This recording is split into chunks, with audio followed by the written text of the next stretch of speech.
केंद्रीय रक्षा एवं पर्यटन राज्य मंत्री अजय भट्ट ने रानीखेत स्थित कुमाऊं रेजिमेंट केंद्र के शहीद स्मारक जाकर पुष्प अर्पित कर शहीद सैनिकों को याद किया। उन्होंने कहा कि वीर सैनिकों की राष्ट्र के लिए शहादत को राष्ट्र हमेशा याद रखेगा। इसके बाद अजय भट्ट ने शॉल फैक्ट्री में पहुंचकर वीर नारियों को सम्मानित किया। अजय भट्ट ने ताड़ीखेत पहुंचकर गोलजियो मंदिर में पूजा अर्चना की। वहीं ताड़ीखेत व रीची पहुंचने पर भाजपा कार्यकर्ताओं ने उनका जोरदार स्वागत किया। केंद्रीय रक्षा एवं पर्यटन राज्य मंत्री अजय भट्ट ने कहा कि हमारे वीर जवानों की वजह से हमारी सीमाएं सुरक्षित हैं और पूरे राष्ट्र को भारतीय सेना पर अभिमान है। हमारी सेनाएं हैं तो हमारा राष्ट्र सुरक्षित है। आज विश्व भारतीय सेना को लोहा मानता है, इसी वजह से आज देश सुरक्षित है। जंग में इन्हीं शहीदों ने हमें विजय दिलाई है। आज देश पूरी तरह से सुरक्षित व मजबूत है। आज हम बहुत आगे हैं। विश्व की सर्वश्रेष्ठ सेनाओं में हमारी सेना है। अपने शहीदों के बिना हम सब अधूरे हैं। अजय भट्ट ने कहा कि हम सभी देशवासी चैन की नींद सो सकते हैं जब से प्रधानमंत्री नरेंद्र मोदी के नेतृत्व में भाजपा की सरकार बनी है। उन्होंने अपनी सेनाओं को मजबूत करने का काम किया है। आज हमारी सेनाएं आधुनिक हथियारों से लैस है। दुश्मनों को भारत की तरफ देखने से पहले सोचना पड़ता है। इसके अलावा कुमाऊं रेजिमेंटल सेंटर की शॉल फैक्ट्री में पहुंचकर केंद्रीय रक्षा राज्य मंत्री अजय भट्ट एवं उनकी पत्नी वरिष्ठ अधिवक्ता उच्च न्यायालय उत्तराखंड पुष्पा भट्ट ने वीर नारियों को सम्मानित किया। उन्होंने कहा कि ये बहनें हमारे लिए उदाहरण हैं। हमारे भाई जो शहीद हुए हैं उनकी नारियां आज समाज को एक मार्गदर्शक के रूप में प्रस्तुत करते हैं। इनकी वजह से आज देश सुरक्षित है। हम आज चैन की नींद इसलिए सोते हैं क्योंकि हमारी सीमाएं बहुत मजबूत हैं। युद्ध में जब भी हुआ है हमारे इन्हीं शहीदों ने हमें विजयश्री दिलाई है और आज तो देश पूरी तरह से मजबूत है। चाक चौबंद जिसे कहते हैं, इस तरह से हमारी सीमाएं हैं।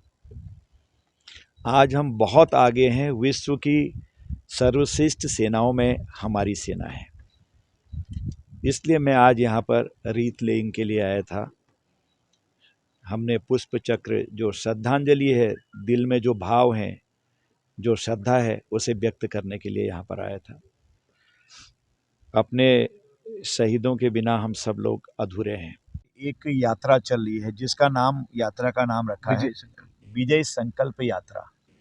तो इसको संकल्प ले रखा है हमने, जो देश में हम कर रहे हैं, जो प्रदेश में हम कर रहे हैं, वो जनता तक ठीक तरीके से नीचे तक पहुँचे।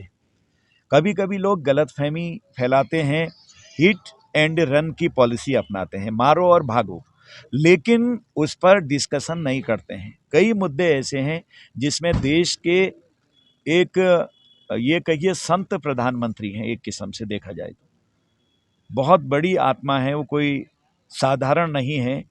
उनको बदनाम करने की हर हालत में कोशिश की गई और कर रहे हैं। तो जब कोई बहस करने की बात आती है तो बहस नहीं करते हैं, न सदन में न बाहर। सिर्फ और सिर्फ कहते हैं कि मोदी हटाओ, देश बचाओ।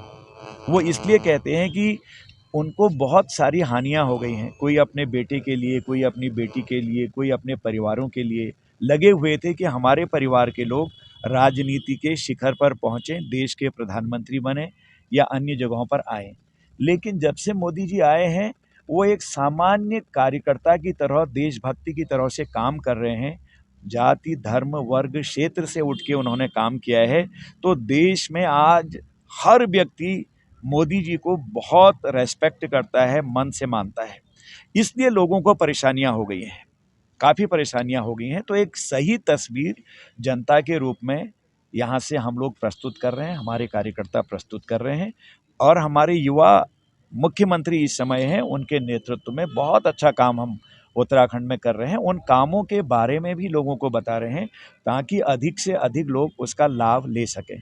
इसमें कोई पॉलिटिक्स नहीं है। वो प्राइवेट कंपनीज लगाती हैं, वो वहाँ की सारी समस्याओं को देख के वो अपना बिजनेस भी देखती है। सरकार तो अपना सिर्फ उनको स्वीकृति देती है।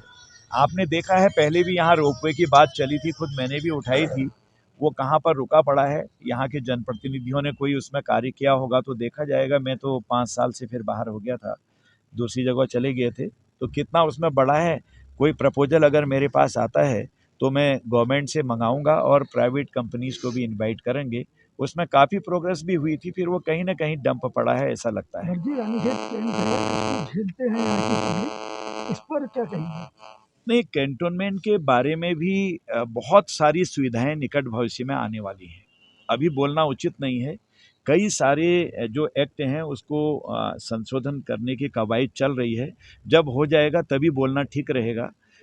जनता को किस तरह से कैंटोनमेंट एरिया में हम अधिकाधिक सुविधा दे सकते हैं, इस ओर हमारी सरकार का पूरा ध्यान है। उस पर कार्रवाई धीरे धीरे होती है, और चूंकि चुनाव का वक्त है, आप ही कह रहे हैं, कुछ बोलना इन बातों में बहुत सारी चीज़ें ऐसी होती हैं जो बड़ी सेंसिटिव होती हैं, उस पर बोलना उचित नहीं है, लेकिन सुखद परिणाम आएंगे। कई चीज़ें तो ऐसी हो गई हैं जिसमें कई आपको सुधार दिखाई देंगे। हाँ, गोल्फ ग्राउंड के बारे में कहा है, कल ही कहा है मुझसे, इतने दिनों से मैं यहाँ था, किसी ने नहीं कहा। माननीय मोहन नेगी जी कुछ प्रपोजल लेके आए थे, शायद आपको ये जान के खुशी होगी कि पहली बार यहाँ पर DGDE को हमने यहाँ भेजा था, वो यहाँ आए थे, और कई सारी घोषणाएं 4 करोड़ रुपए की तो और काम आए हैं, चाहे लोअर माल रोड हो या ऊपर ये जो चौबटिया वाली नागपानी वाली सड़क है उसका थोड़ा विवाद हो, सुलझाने का प्रयास कर रहे हैं। परंतु कुछ नियम और कानून होते हैं, उससे एकदम बाहर नहीं जाया जा सकता है। मैक्सिमम सुविधा कैसे मिले और गोल्फ ग्राउंड की परेशानी क्या है, तो उसके बारे में पूरा ब्रीफ मैं वहाँ लूँगा। ब्रीफ लेने के बाद मैं यहाँ जितने भी हमारे लोगों ने कहा है उनको उसका कुछ सुखद परिणाम आएगा और कारणों सहित कोई ना कोई उत्तर उनको बताया जाएगा।